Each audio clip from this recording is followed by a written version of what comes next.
Hello દોસ્તો, welcome back to SK ઉપકરણ channel. અત્યારે હાલમાં અમે તમારે શ્રી દુધેશ્વર મહાદેવના દર્શન કરાવશું। અત્યારે હાલમાં તમે જોઈ શકો છો અને એક આ નવી થીમ પ્લાન છે એ બી તમે જોઈ શકો છો। અત્યારે હાલના અંદર જે શ્રી દુધેશ્વર મહાદેવના તમે દર્શન કરી રહ્યા છો એ જલાધારી એક ટેમ્પરરી બેઝ પર મળવામાં આવી હતી ગામવાલાઓ તરફથી, અને એ પછી આને આપણે કેવી રીતે મલાઈ છે અત્યારે હાલમાં તમે દર્શન કરશો તો એના અંદર તમારે જોવા મળશે કે શિવલિંગ પાસે જગ્યા બહુ ઓછી હતી, જ્યારે કે તમે શણગાર કરતા હોય તો જગ્યા બહુ નાની પડતી હતી।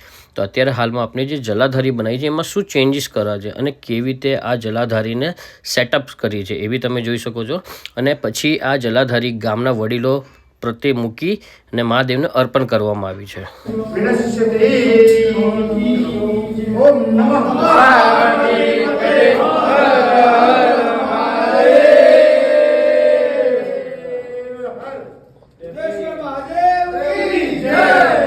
આ પંચધાતુની દોસ્તો જલાધારી છે, જે રીતે કે તમે અત્યારે હાલના મારા વિડીયોમાં જોઈ શકો છો। અને આના અંદર ફૂલ નકશી કરવામાં આવી છે, અને જે તાંબાના નાગ હતા એને બી આપણે બદલીને પંચધાતુના નાગ કરી દેવામાં આવ્યા છે। આ રીતે જ વિડીયો જોતા રહો, શેર કરતા રહો, અને છે ને ગમે તો ફોલો કરવું ના ભૂલતા, જેમાં તમારે અમે મહાદેવની બધી ડિટેલ બતાડશું। હર હર મહાદેવ।